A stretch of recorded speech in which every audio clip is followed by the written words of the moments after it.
So, yang and yin go together. But, through not seeing this, the whole of our life is, as I said, geared to the thought that we might be able to make the yang side win. And so, in every sort of human enterprise, we are trying to have white without black. And this connects with what I was trying to get across this afternoon. When you talk about improving the world, you are meaning presumably that you want it more white than black, or whichever one you call the good one. Maybe you think the black is the good. It's all right, it makes the slightest difference. You know, which side are you going to take in the game of chess, the black or the white? Doesn't make much difference, except white gets first move.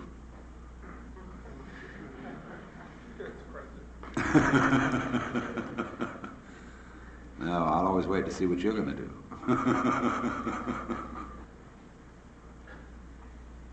We think, could we get rid of the other one? Now, as you know, in all matters of practical living, it never works. You think now,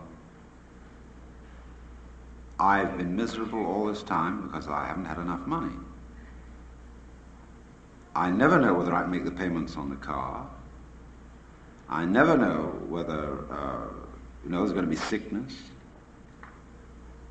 And if only I had a little more money, I'd really feel great. So you get it.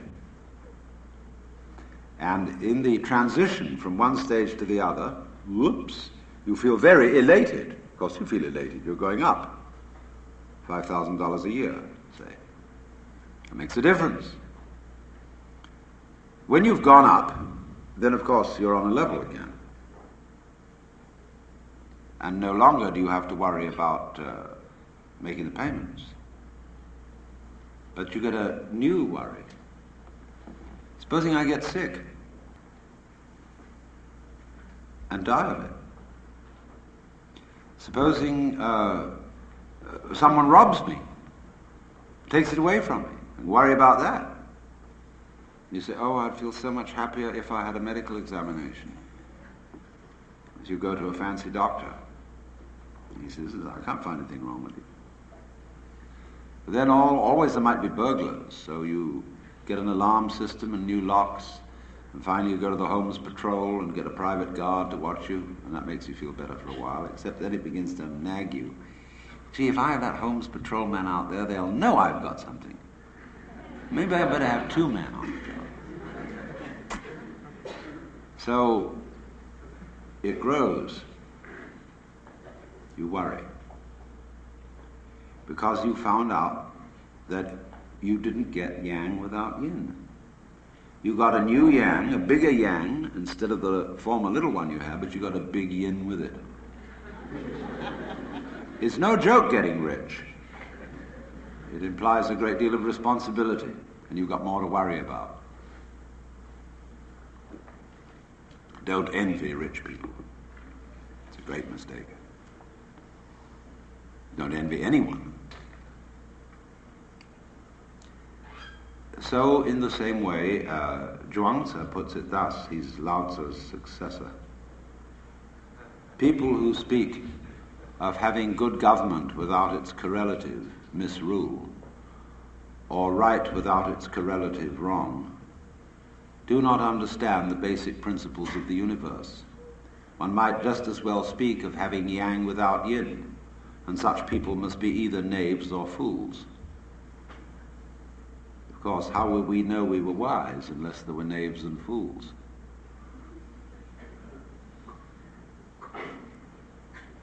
But here it is, you see. You cannot beat the game. You can have the temporary illusion of winning, but by compensation you will ever so often have the temporary illusion of losing. When you go down a step, from yang to yin, you'll feel, I've lost something. When you go up a step from yin to yang, you'll feel, I've gained something. How would you know gain without loss? How could you have the sensation of more unless in relation to the sensation less? For sensation is simply awareness of contrast. That's what life is. Now, if we realize that, we get the same feeling of frustration as I wanted to give you this afternoon in trying to make it clear that so far as the improvement of ourselves and of the world is concerned, there's absolutely nothing we can do about it. And this is simply another way of saying the same thing. You cannot have more yang than yin. You cannot play a game which is win and no lose, or a game in which everyone wins. You're stuck with it. Now, in just the same way, if we recognize that, applying yang and yin to all the possible situations of life, we get this awful feeling of, so what's the use? I mean, what do you expect me to do? Jump into the river and drown?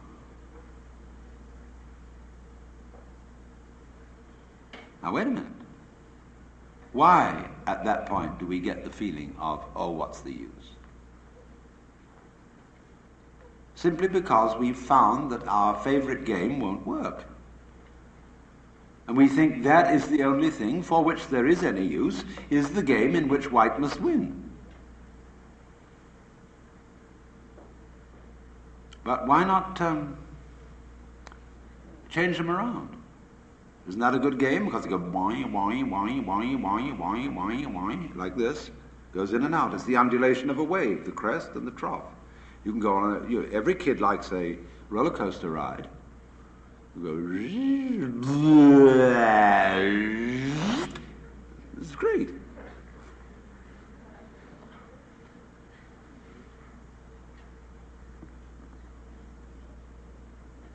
So having both is the game. See, it's no game. What we think is the game isn't a game at all. To win all the time. Win, win, win. That's no game. Because the game is always the hide and seek. Now you see it, now you don't. The game is the story in which the villain might win. And the whole idea of drama is to make it seem to the audience that the villain absolutely must win. There's no way out, and then suddenly, for whom, the secret thing is revealed and the hero wins. Or if you want a good cry, they have a tragedy and the villain wins. But don't you see, there is no vitality unless there's that negative element. The villain, the devil, the nothing, the death, the out. You've lost. Finish. Bye-bye. Quits. See, if that's not there, then the other one isn't there. And you're always winning. Supposing you sit at home with your wife and you play cribbage. Lots of married couples try to forget holy deadlock by playing games at night.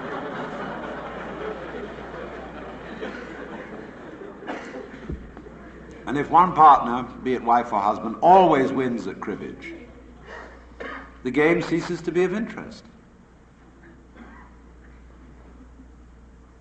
Because every good player likes a sprightly opponent who sometimes wins. Wins just a little bit less than me, mind you, but wins a great deal of the time. Yes, it's okay. Just a little bit. No? So,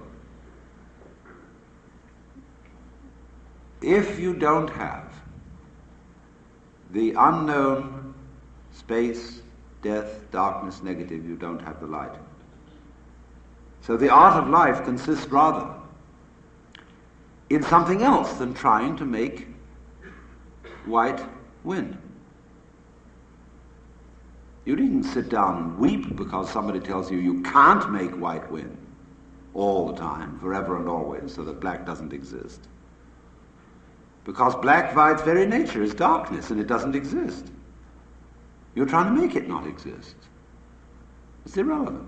The very fact that it doesn't exist is its power.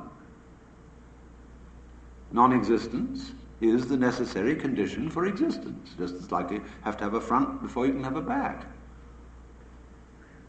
or a back before you can have a front. They come into being together, so do existence and non-existence. So what are you afraid of in trying to get rid of nothing which is already gotten rid of?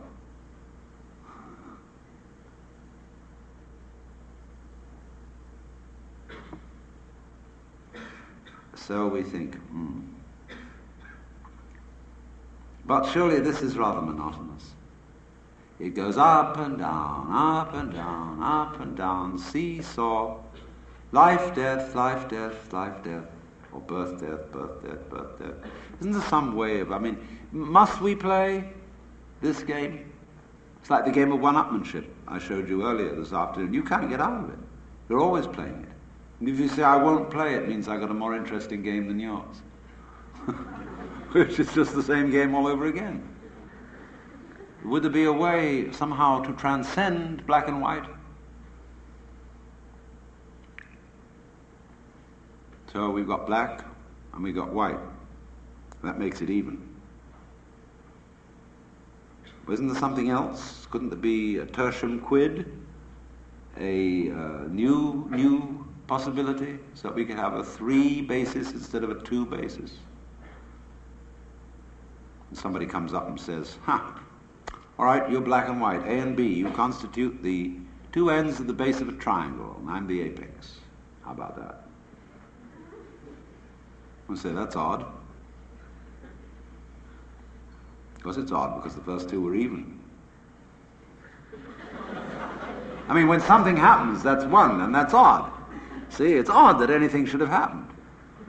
Very odd. It's queer. Would it have been easier for there to be nothing? But then something happened. So then they said, that's odd. Then they recognized there was something and nothing, and then they said, all right, that's right, we're even. So this third fellow comes along and says, now, what about it? And they say, you're odd. Oh, wait a minute. You stand over against us. So that makes 2. We're even, and you're odd. All right, so that makes 2 out of 3. 3 equals 2. Because we're together, we 2. We recognize that we're black and white. You can't have one without the other, so we're together. And you say you want to be different, okay? That makes black and white different from whatever you say you are, so we got the new yang and yin. You can't get out of it. Make 4, and it's same all over again. Make 5, it's the same all over again. This was how Leibniz reasoned, an arithmetic that could represent any number using merely 0 and 1. See, damn it. Can't we get out of this? Hey, what would it be if you were allowed 5 minutes with God, and you're allowed to ask one question? What do you want to know? Because you thought this over now. You know about the opposites, about the yang and the yin. And you know you can't ask God and say, hey, Big Daddy, will you give me a tip to beat the game? It won't work. And what shall I ask God? So you can think of all the things you might ask for. An electric guitar and $1 million. And you know that wouldn't be the answer, because that would be yang. There'd be a big yin along with it somewhere. I don't know what to ask. So you go in and say, God, beyond positive and negative, what is reality? And God says, my child, your question has no meaning. Oh dear, you thought, there it's gone, my one chance lost. You think, you get a friend of yours and say, hey, look, you go in. And tell me what he says. You ask him, what question should I ask you? He goes in and says, oh God, what question should I ask you? And God says, so you do want a problem.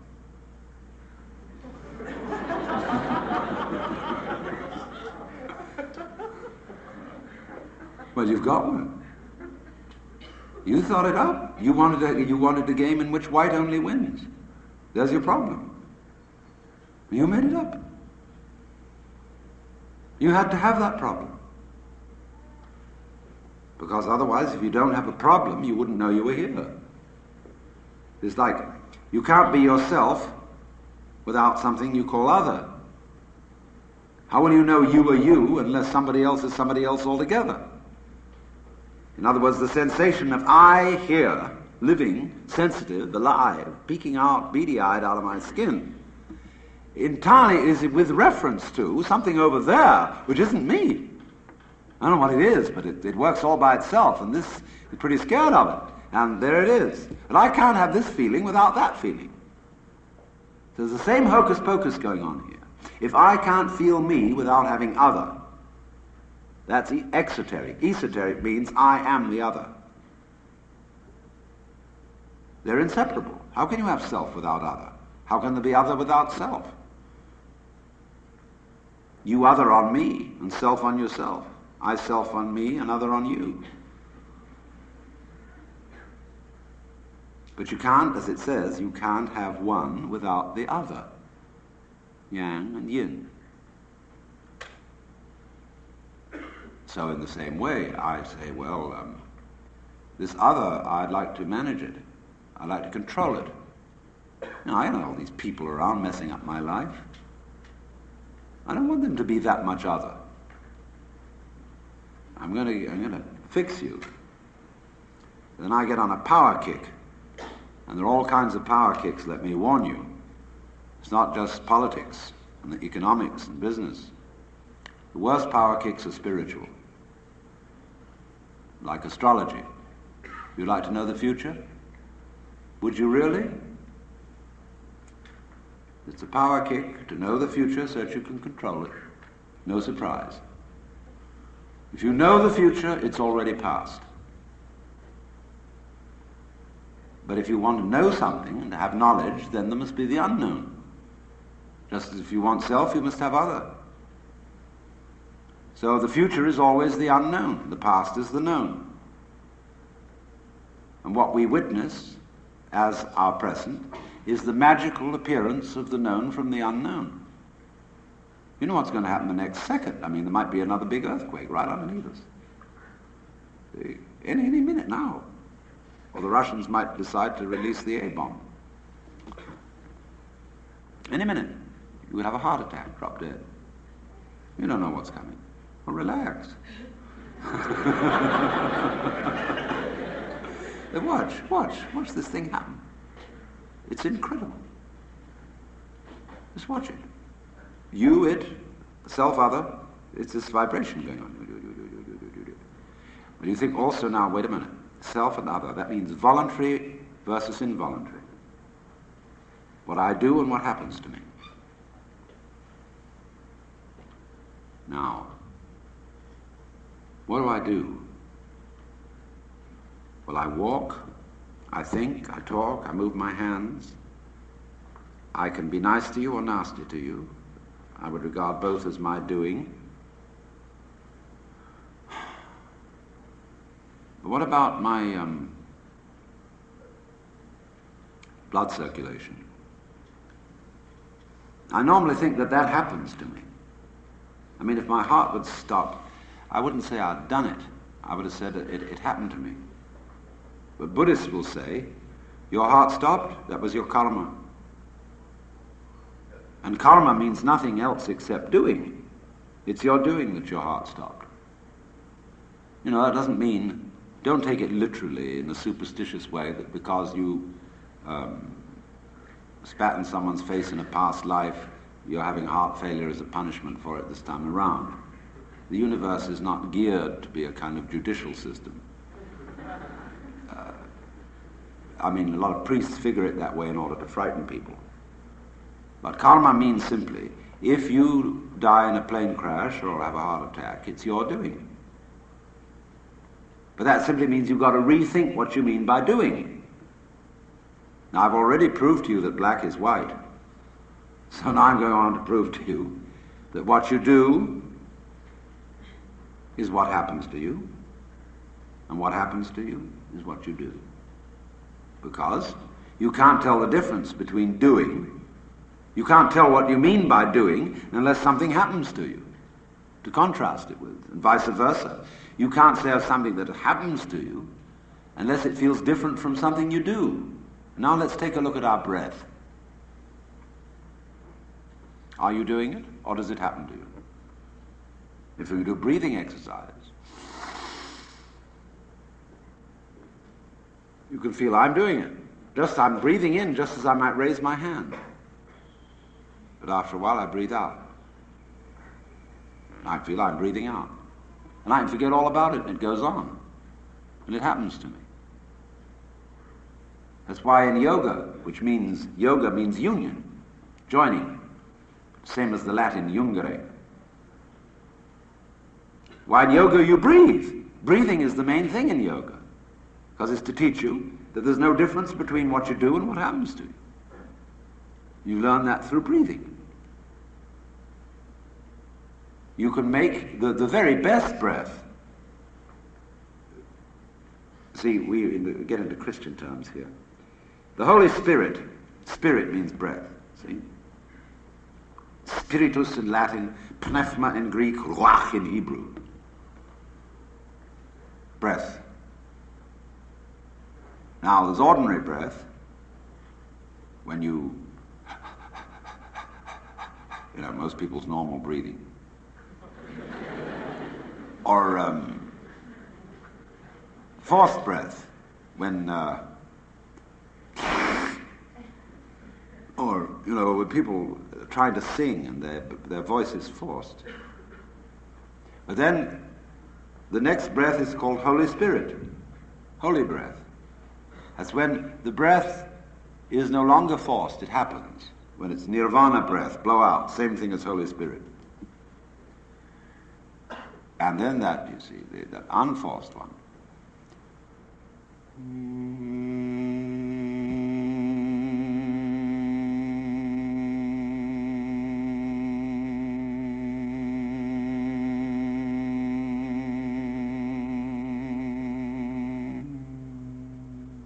Go on and on.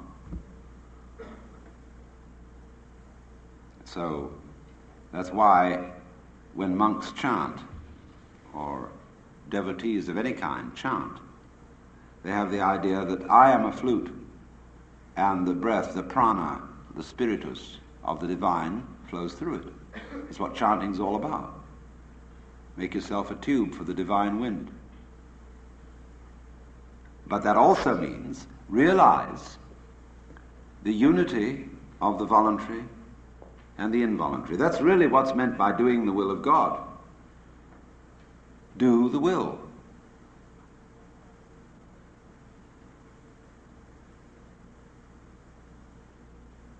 It's one reason why we get confused in English as to whether we mean will or whether we mean shall. I will drown and no one shall save me. So, think, behind what you call voluntary,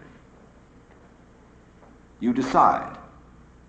Having reviewed the evidence, I've decided it would be best to buy this brand of detergent. Made a decision.